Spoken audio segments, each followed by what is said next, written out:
HSM, how's it going? So glad that you're here with us tonight as we start a new series called He Is. And what we're going to be doing over the next 4 weeks is describing and talking about the character of God or the attributes of God. And what I mean by that is jumping specifically and naming specific things that are true about God based off of how he reveals himself in the Bible. So that's going to be the next 4 weeks. But whenever we start a series like this, it always kind of begs the question, why do we do series like this? Why do we talk specifically about the character of God, and what does that mean for me now? There is so much that we could say about that, but just two things that I want to throw past you. One, if you find yourself in a spot right now where you're frustrated and you're not doing that well and your back is up against the wall, oftentimes those situations are the perfect time to start to discuss the most foundational truth and continue to build your life off of that. If you're here and you find yourself not totally sure about faith and you're still kicking the tire there and you're not totally sure about God, this is the perfect series for you to know much better the God that we worship and decide whether you're in or you're out. And then lastly, if you've been following Jesus for a long time, these series can be a real gut check, because if you would say that you're following Jesus and you love Jesus, what I would tell you is if you're going to follow him and you're going to love him, then you need to know him. And it's dangerous to say you follow and love someone that you don't really care to know.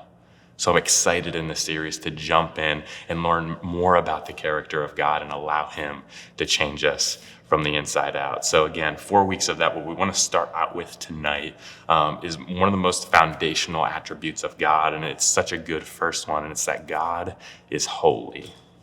God is holy. And holy is one of those words that you're going to hear a whole lot at church, and you probably have heard a whole lot at church, but you probably haven't heard it anywhere else. And you can sing it in songs and you can hear it in a talk, and it just kind of starts to become white noise in the background when you don't talk about specifically what it is. And what holiness is it means set apart or separate or different.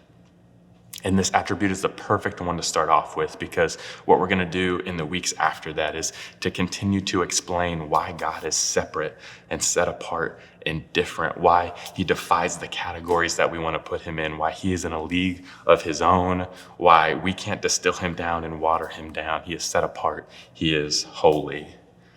And now usually this would be the part where I would try and think of some kind of like cutesy metaphor or cutesy story to make holiness really easy to understand. And the interesting thing about holiness is that by definition, it kind of fights that a little bit. Holiness, to be set apart, to be different, to be distinct, to be separate.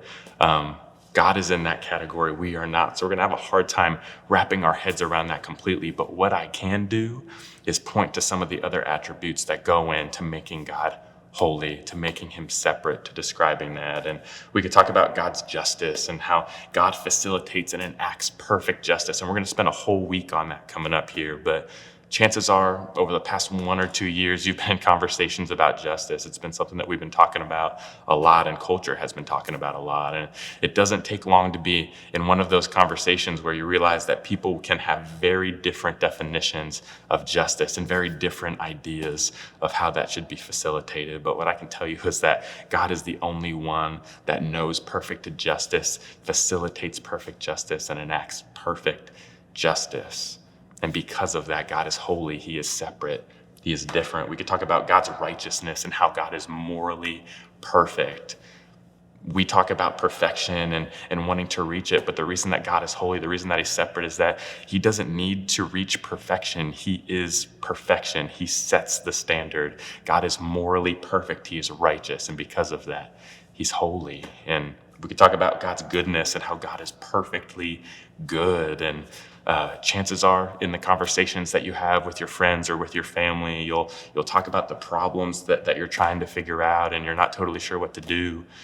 God always knows what to do. He always knows how to do it, and he always has the perfectly good intention in doing it. God is righteous, and God is perfectly good, and because of that, he is holy. It's because of all of God's attributes together that God is holy. He is separate. He is different. And One of the ways that God's holiness is most concretely described is in the Old Testament in this concept of the Holy of Holies. And just to set it up a little bit, Israel, God's chosen people, would worship God at what was called the tabernacle, or what was basically a tent where they would worship God. And within this tabernacle, there was a special section called the Holy of Holies. And what would make that separate would be a veil or a curtain that would separate the two parts. And what all of Israel would know is lots of different rules and how to worship God at the tabernacle. But maybe one of the most important ones was how to interact with the Holy of Holies. And just to show you how important that was, there was only one person, one time a year, that could go into the Holy of Holies on behalf of Israel to worship God. It was a big deal. And if you weren't that one person and it wasn't that one time of year, you would die. And you hear that and you're like, wow, that sounds severe. I don't know that I can fully understand that. And it is one of those hard things to wrap your head around. But what I would throw out to you is when you bring all of the power that created the entire universe and sustains the entire universe in a 15-foot by 15-foot tent area, it's a whole lot of power to deal with. So the Holy of Holies was there, the tabernacle was there, and it would all be separated by that curtain to keep God separate, to keep him set apart, to keep him different. And what we know is that Jesus changed all of that when he came down to earth, was born and lived a perfect life, and died on the cross. And when he died on the cross, it's recorded in Mark, and he puts it this way in chapter 15, and this is verse 37 and 38. Then Jesus uttered another loud cry, and he breathed his last. And the curtain in the sanctuary of the temple was torn in two from top to bottom. And Jesus came so that we can be with a holy God, so that we can have a relationship with the holy God, so that no longer we need to be separated like in Old Testament times where God's holiness is over here and we're over here. He brings those things together. What Jesus did is make the inaccessible accessible. What he did is make his holy transcendent something that is personal, something that we can know so that we can have a relationship with God. And what used to be needing to avoid the Holy of Holies, now God's presence can literally live inside of us, changing us from the inside out. Jesus changed everything. And what I want to talk about it as we close is, what does that mean for us now?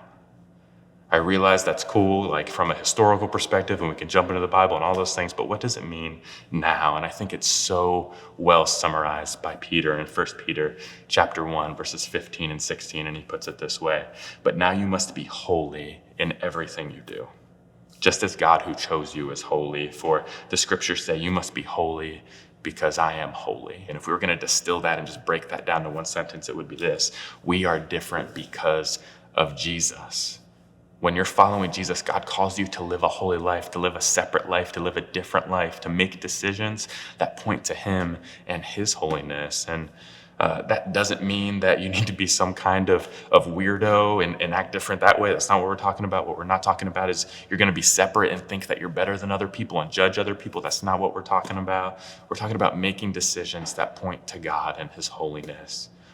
Talking about when there's that kid at school that nobody likes and they make fun of him and they're not nice to him and he doesn't have a lot of friends, that you not only choose not to jump in on that, but maybe you take the next step and make sure that your words and your actions to him communicate just how valued he is by God. Or when you're dealing with a jerk and all you want to do is unleash your wrath on that person because they're an idiot, you don't, because Jesus wouldn't have. Or when you're in a bind and it would be easy to take the easy way out or cheat or take a shortcut, you don't, because that wouldn't communicate who God is, because God wouldn't do that. So my question to you as you head to groups and as you're thinking about this and as you're thinking about holiness is, what in your life needs to be set apart? What in your life needs to be different? What is God calling you to change in your life so that it points to him? God is calling you to holiness. God's calling you to a life that points to him and shows the world who he is.